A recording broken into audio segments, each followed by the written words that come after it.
Lamigo, and I will be looking at the issues regarding heteronormativity in a physical health and education, or PHE, setting. So this will just be what I'll be discussing. I'll be discussing what heteronormativity is and some of the words that are associated with it, some issues with heteronormativity in a PHE setting. I will also be discussing a case study with the issues with heteronormativity and heteronormativity and the current BC PHE curriculum, and a curricular response to the case study. So what is heteronormativity? Heteronormativity is the assumption that heterosexuality is the norm. Because of this assumption, practices, language, activities, and other social instances are prejudiced towards those who appear to outside what we call the heterosexual matrix. The matrix is basically what the idea of who a man and a woman are and their designated roles, behaviors, and actions that are related to a person's gender and their sexual orientation. The assumption of heteronormativity shows in its pattern of society's activities, practices, actions, and behaviors. These factors facilitated the heteronormative view. So failure to comply with your heterosexual matrix and your associated identity behaviors is met with discourse, and your sexual orientation is brought into doubt. So this presents a couple of issues in the physical health and education setting. So the first issue is that the heteronormative view is deeply rooted in our school's practices and activities and a curriculum as we put students in a box, and that box being male or female. This can be seen in the divide between male and female sports, and even talking about their abilities. So putting them in a box for a heteronormative view of girls pushes them to underperform in PE and provides a barrier to which girls are restricted from pursuing their full athletic capacity and physical literacy due to the repercussions that may happen when they act outside their identified gender role. So an example of this would be girls being told to do a girl push-up instead of a regular push-up, or getting ridiculed or teased for having a more traditionally masculine demeanor when it comes to physical activities. So masculine demeanor meaning aggressiveness or over-competitiveness, or just plain competitiveness. For boys, the heteronormative view pushes them to only develop a certain skill or a certain set of skills that has been deemed manly, and restricts them from contributing or continuing to improve and learn new skills and physical abilities. This puts a lid on their capacity to their physical capabilities.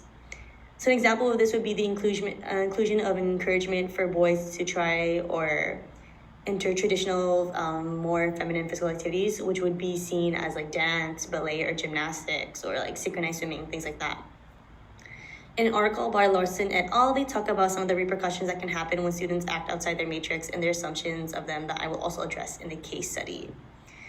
There's also an issue in how easily a teacher can perpetuate and privilege the assumption of heteronormativity through their language, behaviors, and actions through hidden curriculum.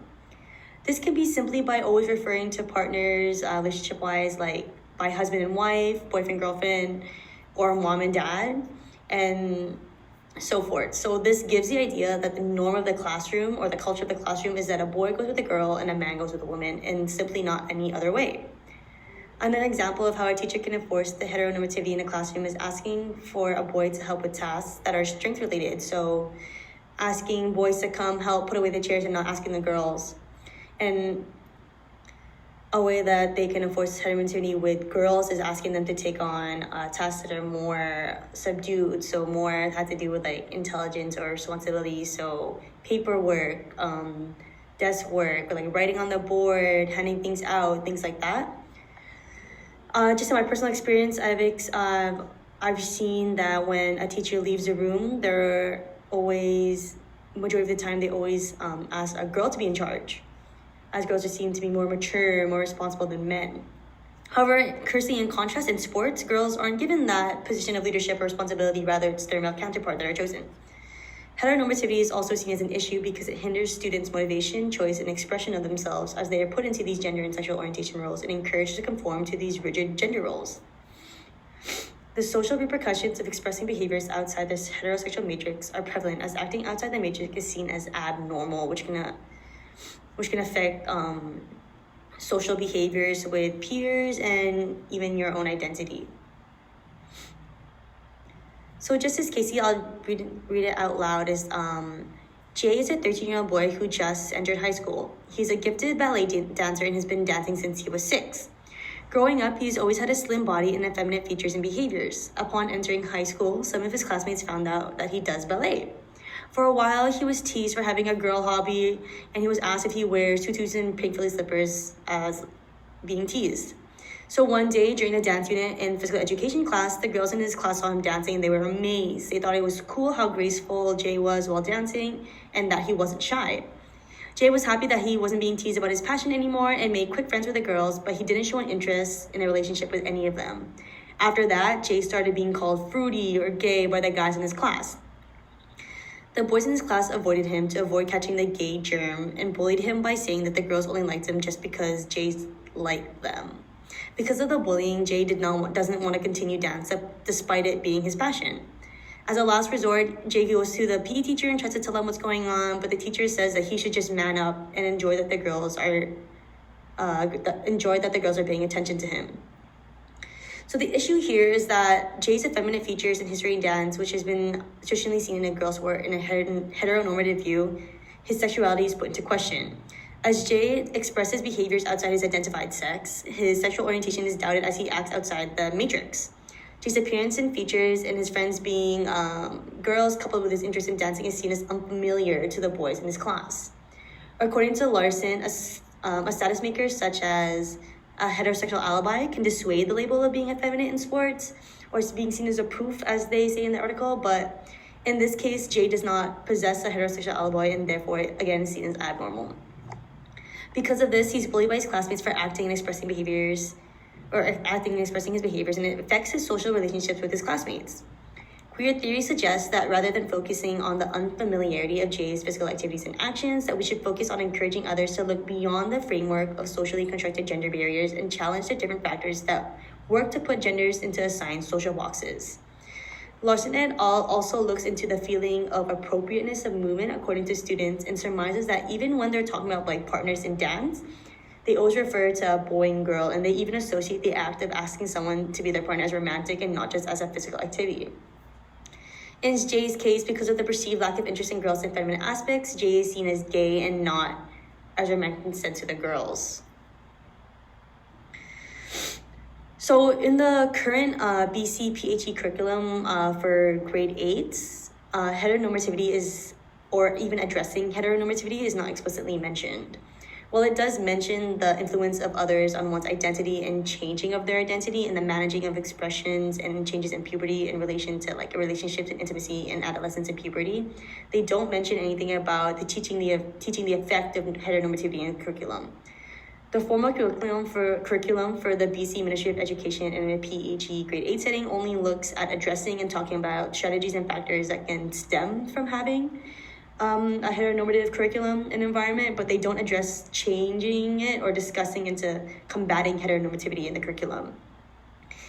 In the curriculum, what is listed, it mentions that proposing strategies for responding to discrimination, stereotypes, and bullying, and that cultivating an awareness into different aspects that students are typically bullied for, but they don't mention about how instead of proposing these strategies to respond to these factors, having a queer pedagogy should be adopted to make these factors not a thing that a person should be responding negatively to, and try to make it more said in some of the slides, making the unfamiliar familiar. In Jay's case, for the curricular response, instead of a teacher telling Jay to man up and enjoy the girls, the teacher should have taken an approach using the formal curriculum and his hidden curriculum. The way that the teacher would change up the norm in the classroom using like hidden curriculum would be simply to change their language when addressing the classroom in general. So using gender-neutral pronouns, gender-inclusive language, including examples in sport where either men are in traditionally feminine roles or women are in traditionally male roles, or including anyone that moves outside the heterosexual matrix and the heteronormative view to bring diversity and knowledge into the classroom or gym. So, but the key to this is to not put too much emphasis on gender roles. Rather than saying that, oh, a girl can do this because they're a girl, like even though she's a girl, she can do something that a man can do, like in sport. Rather than saying that, the emphasis should be put on the skill of the athlete or person and not just boiled down to their gender. So an example of this would be saying that this female athlete excelled at performing an on point, which is a ballet skill, because due to their rigorous practice and flawless execution of their skills in individual components, rather than saying, oh yeah, She's really good at this because she's a girl and she's more flexible than guys. So in accordance to this, in the formal curriculum PE classes, the teacher could include all sports and concepts and not saying that this is more suitable for males or females, and brings importance to the sports concept and skill execution and how a person can use it, rather than, oh, not just boys and girls can use it, and putting those into them boxes.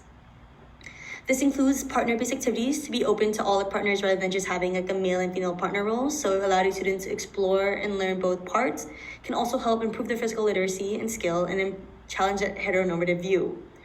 Removing the comparison of boxes would allow for that step into adopting a queer pedagogy where the unfamiliar concepts in PHE settings can become familiar. The teacher could have also opened up discussion on stereotypes and address and facilitate discussions on the topic of heteronormativity and its issues. Gaining awareness in the classroom could also allow for education and discussion in the thought process of students to formulate their own opinions.